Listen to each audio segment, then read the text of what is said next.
बहुत बार ऐसा देखने को मिलता है, जो ज्यादा भगवान का पूजा पाठ करता है वही सबसे ज्यादा दुखी होता है। जबकि कोई नास्तिक आदमी जो भगवान को नहीं मानता, कभी पूजा पाठ नहीं करता, कभी संतों का संग नहीं करता, वह सबसे ज्यादा सुखी जीवन जीता है। यह सब चीजें देखकर कभी कभी लगता है कि भगवान ही गलत है, भगवान का न्याय ही गलत है। दोस्तों, ये कोई कहानी नहीं है, ऐसा हर किसी के साथ होता है। इस वीडियो में हम आप लोगों को इसके पीछे के कारण के बारे में बताने वाले हैं। भगवान श्री कृष्ण ने स्वयं इसका उत्तर दिया है कि आखिर ज्यादा पूजा पाठ करने वाले लोग दुखी और परेशान क्यों रहते हैं। इसका उत्तर भगवान कृष्ण ने श्रीमद् भागवत गीता के माध्यम से बड़ी स्पष्टता के साथ बताया है। तो चलिए शुरुआत करते हैं। दोस्तों, बात द्वापर युग की है, जब भगवान श्री कृष्ण और अर्जुन के बीच संवाद हो रहा था।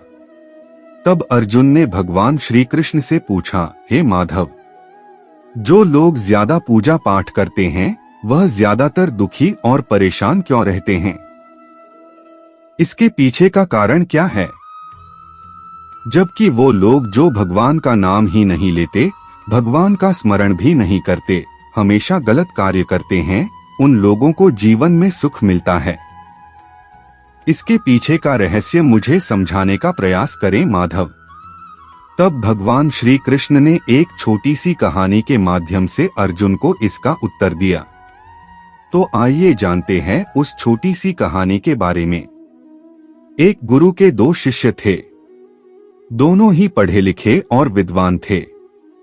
दोनों में सिर्फ फर्क इतना था कि एक भगवान को मानने वाला था और दूसरा भगवान को ना मानने वाला नास्तिक था। एक ऐसा था जहां पर भगवान की कथा होती थी, जहां सत्संग या भजन होता था, वहां दौड़ा चला जाता था और भगवान की पूजा पाठ करने लगता था। जबकि दूसरा शिष्य इन सब चीजों से काफी दूर था। वह शराब पिया करता था, वेश्याओं के यहाँ जाया करता था। सारी बुरी आदतें उस दूसरे शिष्य में थी।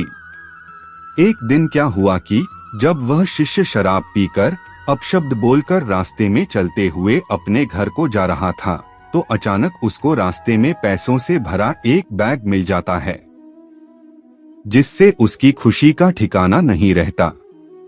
वह जोर जोर से चिल्लाते हुए बताता है कि आज मुझे पैसों से भरी हुई थैली मिल गई है, मेरा जीवन सफल हो गया। अब इन पैसों से अपने जीवन की आवश्यकताओं की पूर्ति कर लूंगा। वहीं दूसरा मित्र मंदिर से भजन करते हुए अपने घर को जा रहा था कि तभी अचानक उसके पैर में एक बड़ा सा कांटा चुभ जाता है, जिसके कारण उसके पैर से रक्त निकलने लगता है। ठीक उसी समय दूसरा शिष्य भी वहां पहुंच जाता है और हंसते हुए उसको बोलने लगता है, क्यों तुम ही हो ना जो सबसे ज्यादा पूजा पाठ करते हो, भगवान का भजन करते हो, क्या किया तुम्हारे भगवान ने? मुझे देखो, मैं कभी मंदिर नहीं गया, मैंने कोई अच्छा काम नहीं किया है, मेरे घर में भगवान का मंदिर भी नहीं है, मैंने कभी अपने घर में सत्यनारायण भगवान की कथा नहीं कराई और भगवान के सामने कभी माथा भी नहीं टेका। फिर भी मैं कितना संपन्न और अमीर हूँ, मेरे पास पैसों की कोई कमी नहीं है, सबसे ज्यादा सुखी जीवन मैं ही जी रहा हूँ। उसकी ऐसी बातें अच्छे शिष्य को चुभने लगी। उसने मन ही मन भगवान से प्रार्थना की, हे भगवान, यह तो सच ही बोल रहा है, मैं कितना पूजा पाठ करता हूँ और वह कुछ भी नहीं करता, फिर भी वह कितना सुखी है। इतना सोचते हुए वह अपने गुरु के पास चला जाता है और यही प्रश्न गुरु से करता है। गुरु जी मुस्कुराते हुए बोलते हैं, भगवान जो करते हैं अच्छे के लिए करते हैं, जिसकी जैसी योग्यता होती है उसको उसी के अनुसार फल देते हैं। अब तुम्हारे प्रश्नों का उत्तर तुम जानते हो। तब अच्छा शिष्य बोला, भगवान ने मेरे पैरों में ही क्यों कांटे चुभाए और उसको पैसे से भरा बैग क्यों मिला? गुरुजी ने उसका उत्तर देते हुए कहा, सुनो, तुमने पिछले जन्म में बहुत पाप किया था, इसलिए तुम्हारी आज मृत्यु होने वाली थी। तुम बच गए क्योंकि तुम मंदिर गए थे और तुम भगवान की बहुत पूजा करते हो। यही कारण है कि तुम्हारी मृत्यु ना होकर तुम्हें सिर्फ एक कांटा ही चुभा। अब तुम्हारे मित्र की बात करते हैं। वह पूर्व जन्म में एक संत महापुरुष था, इसलिए उसका जीवन बदलने ही वाला था। वह करोड़ों की संपत्ति का मालिक बनने वाला था, मगर इस जन्म में उसने कोई भी अच्छा कार्य नहीं किया। इसलिए पूर्व जन्म के फल के अनुसार उसको थोड़े से पैसे मिले, जबकि वह अरबों की संपत्ति का मालिक बनने वाला था। इसलिए भगवान को दोष देना छोड़ दो, अपने वर्तमान के समय का सदुपयोग करें, भविष्य अपने आप सुधर जाएगा। इस प्रकार उसकी आंखें खुल गई और वह फिर से पूजा पाठ में लग गया। तो दोस्तों, कर्म से बड़ा कुछ भी नहीं है। आप कैसा भी कर्म करें, अच्छा या बुरा, उसका फल आपको भोगना ही पड़ता है। इस जन्म में नहीं तो फिर अगले जन्म में ही क्यों न हो। भगवान की पूजा अर्चना से हमारे द्वारा पूर्व जन्म में किए गए बुरे कर्म का थोड़ा सा प्रभाव कम हो जाता है। इसलिए श्री कृष्ण कहते हैं कि सदैव अच्छे कर्म करें और परोपकार की भावना रखें। इसके अलावा अधिक पूजा पाठ करने वाला व्यक्ति इसलिए परेशान रहता है क्योंकि ईश्वर उसी की परीक्षा लेते हैं जिससे वह सबसे अधिक प्रेम करते हैं।